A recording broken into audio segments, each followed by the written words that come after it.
Okay, in my best Texas accent. Oh my God, y'all. I can't believe I hit week 5 today. Into week 5, which is even more awesome. It's only 7 more days, which is very cool. My regular bridge today.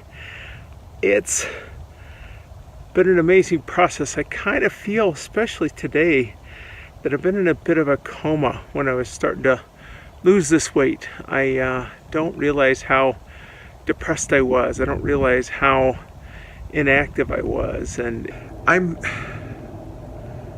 kind of got to a point with my health where I'm not sleeping well. I'm tired quite a bit. You can see the wrinkles under my eyes and everything else, and it just, to be honest, I was a bit depressed at the same time. So I decided that I was going to change things up. I figure, at my current rate and how badly I'm feeling and everything else, I probably wouldn't be alive in a couple years anyway, unless something serious changed, and I don't want to have a heart attack and then try to change it at that point. So I sleep 2-3 hours at a time at most, get up, go to the bathroom, lay awake for a little while, sleep another one. Yeah, I have a CPAP machine. I don't really use it all that much. I should, but it's sometimes hard to breathe, and there's a lot of other issues with it. I figured I'd be dead in a couple years, so I actually feel pretty optimistic about this fast at this point. I think it's kind of a do or die, and it really hasn't been that hard until about noon today, and we will see how it goes on. But I've got to make a commitment to changing this up and getting it done.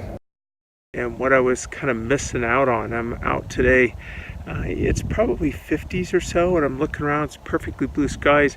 It's not that warm, but in Colorado, when you have the sun out, the solar exposure raises the degrees by like 20 degrees. It's been spectacular. I would say if you take nothing else from this process, get out and walk 30 minutes a day. You'd be amazed what it does for your depression, your overall mood, your metabolism, all the rest of that stuff. At the initial presentation that I'm doing right now, I go over all the benefits. Sorry, I was walking a little bit faster than I should have. All the benefits of walking, and they're true for me. I can't state it any other way other than just it's been such an incredible effect on my overall depression, and I think it's actually helped kind of lose a little bit more weight than what I would normally do. So into week 5, before and afters, I'll put them around here so you can take a look while I'm talking here. I had only lost, and again, remember I told you there's just no way I can stick to one log a day. So I think this is 2-3 days, 4 days maybe, and lost 0.6, lost 0.6, lost 0.2, and I was stuck in that rut again. And you just have to outweight them. It's the only way to really do it. So today, 1.6 pounds, so almost at 45. 50 pounds is a foregone conclusion at this point. Even if I don't hit it at the end of 42 days or 6 weeks, I'll go a couple extra days to hit it, because I know I'm going to gain 4, 5, 6 pounds back. And the more I study on refeeding and breaking your fast, the more I realize, sorry, my mouth's really dry today, the more I realize how important it is to cover that phase the right way. A couple other joggers out here today with me, so hopefully she doesn't mind being on YouTube. Anyway, she ran past and smiled, so maybe she's okay with it. But the refeeding part and taking, your time building your metabolism back up is extremely important, and I really want to concentrate on gaining that weight from a muscle perspective as I rebuild the metabolism.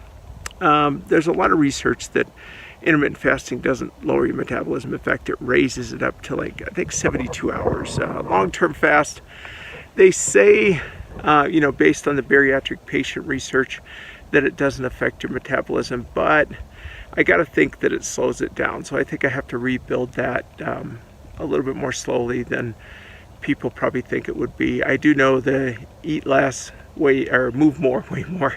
Eat less, move more does definitely lower your metabolism. There's tons of studies to show that, and involving 50-60,000 people. So there's no way that I would take that approach, I think, from here on out, especially for my body type and my approach. I hope that this is what I have to figure it out. A few more things that I wanted to cover. One was, I almost feel like running. I used to love running when I was younger, but I do realize even closing in on 270, that's just simply too much weight to put on my joint. I always thought the Biggest Loser was insane, if not just plain stupid, for making the contestants at 300, 400 pounds run. It just makes no sense on your joints, especially at 50 plus. And so I think I've got to lose another 30 or so pounds before I do it. I will say it's hard for me not to just jog for maybe a minute or whatever, but it's okay. I need to take this slow. I need to not hit up. Now, another note, my wife is doing one meal a day, or at least she was doing one meal a day, lost 5 or 6 pounds. Then she kind of steadied off for a little bit, and she switched to 24-hour and then a 48-hour fasting period, and now she's down, I think, another 4 or 5 pounds. So I'll keep you updated on that. I think the intermittent fasting is where I'm going to go. I'll go one meal a day after I rebuild my metabolism, and then I'll do intermittent fasting for a while and see how it works. And then I probably will do one other long-term fast. I don't know if I'll do 6 weeks. It's a long time, although honestly it just doesn't seem like it's been that long. It just seems like I just started, and once you get past that initial problem time of being hungry, I gotta think that intermittent fasting is probably even a little harder than all or nothing, because you get used to it, and yeah, you get hungry, but there's just no way you're gonna break your fast for anything. So you got to figure out what's best for you. I'm doing the detailed presentation coming up here. It's not going to be the full details of the plan, but it'll be why I did it, what I avoided, all the rest of that kind of stuff. I am going to put it on YouTube so you guys can see what I went through. I'll start posting these logs on YouTube before and after, some more information.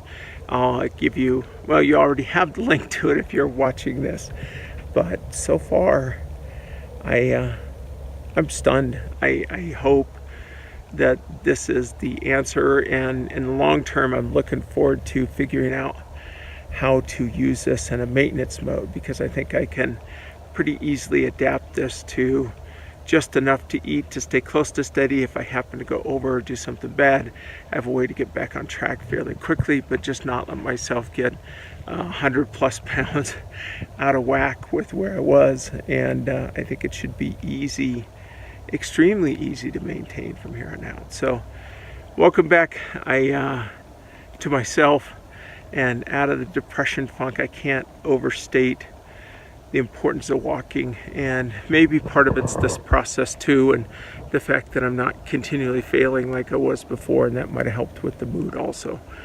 But start walking. If nothing else, screw fasting, screw intermittent fasting, screw whatever diet, just get and walk every day for 30 minutes. Vitamin D is a wonderful thing for your mood, and right now it's February for me, but it's coming up on spring for a lot of you, so there's really going to be no excuse to not walking. And I do get to walk the dog every morning in addition to this, so I'm actually walking a little bit more than I normally do.